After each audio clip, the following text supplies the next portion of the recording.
So as you guys already saw, there is a 3-team trade that happened in the NBA, and this was the detail of this trade. So the Atlanta Hawks, they received Kristaps Porziņģis, a 7'2" center / power forward from Boston, 2026 second round pick from Boston. The Brooklyn Nets received Terance Mann, guard / forward from Atlanta, and the number 22 pick in the 2025 NBA draft, originally from Atlanta. And the Boston Celtics received Georges Niang, veteran forward from Atlanta, and another second round pick from Atlanta. So, yeah, very interesting trade we got over here. So why did all 3 of these teams make the trade? So the reason why is that, let's start with the Atlanta Hawks. They added floor spacing, rim protecting big with Porziņģis, addressing center concern and potentially starting him alongside one of the other players that they have, and added a draft pick, sweetened the deal. So they've been struggling a while for Clint Capella and other centers on team that they finally found somewhat their guy in Kristaps Porziņģis, who's going to space the floor and do a lot more than just rebounding and blocking.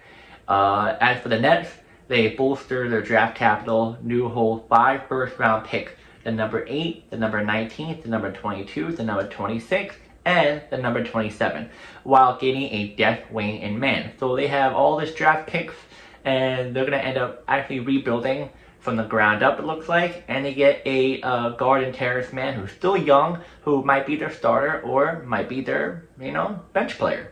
As for the Celtics, they clear a massive cap space to avoid the NBA second apron, saving an estimated $180 to $210 million in luxury tax penalties. Receive a cheaper rotational help in Yang plus a pick. So, pretty much, they were just trying to get rid of Kristaps Porziņģis' contract, and they ended up doing it by, kind of getting less from him. They just got a pick and a bench player that play, here and there. So they were just more happy to get, the Kristaps Porziņģis out of their franchise so that they can, stay away from the second apron.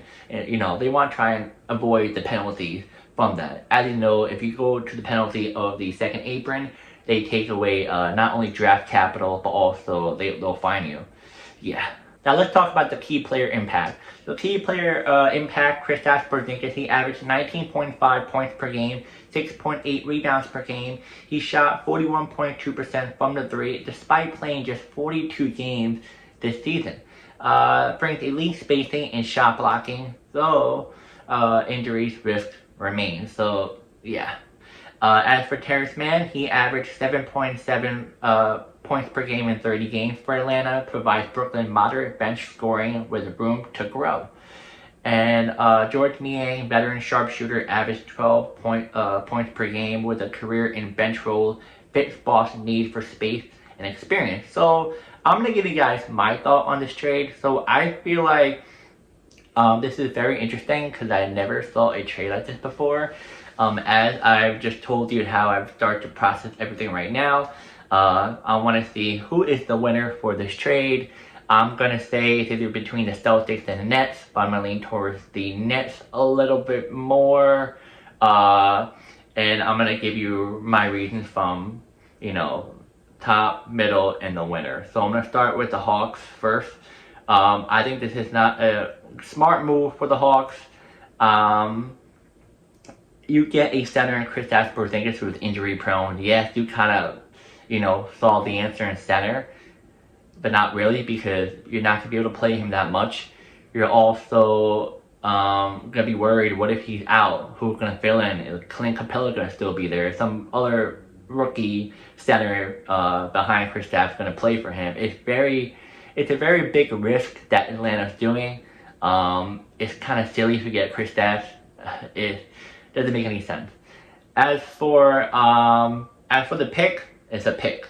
But I think it's a silly move for Kristaps to go to Atlanta. They should have gotten a different center besides him. The Brooklyn Nets, Brooklyn Nets in the last. That's through the Boston Celtics.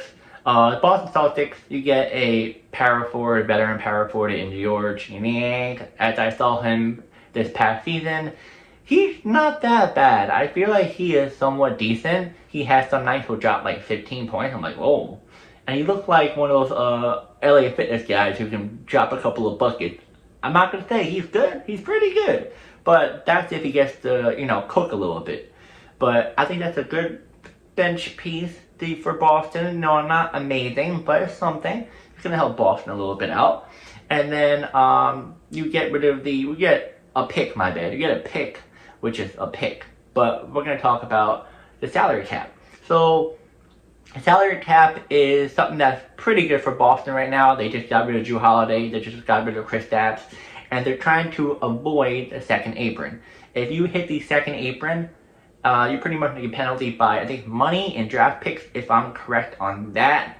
So they just got rid of that much money out of the way just now. And they can re-sign Derek White and maybe some other small pieces here and there on the team. So pretty smart move for the Celtics to do this. They gotta kind of take a hit because, you know, you gotta try to get rid of all this money in order for this to work. So not that bad for the Celtics to get rid of Kristaps and Jrue Holiday, but this is what you gotta do if you're trying to get rid of, you know, money. You gotta take some hits. Now, last but not least, the winner of this is the Brooklyn Nets, and they received Terance Mann. I like Terance Mann. He was at the Clippers. I feel like the Clippers, he had some good moments in LA, but I feel like the Clippers just never really, you know, I think the system wasn't for him.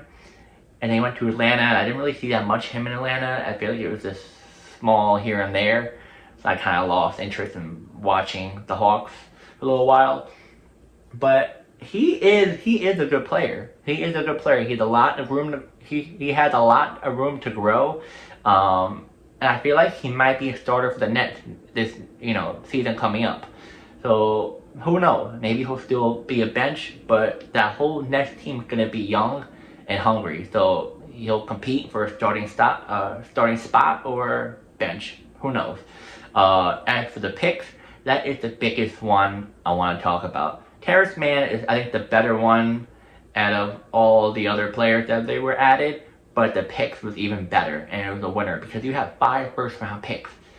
You can rebuild how the OKC Thunder did, and if the Nets get their picks correct, they can definitely have a bright future. But that's if they're good at drafting, which they really haven't been that good in a long time. So we just gotta wait and see. But yeah, the Nets are the winner of this trade. Comment down below, who do you think won this trade? The Nets, the Hawks, or the Celtics? And yeah, I'll see you guys next video.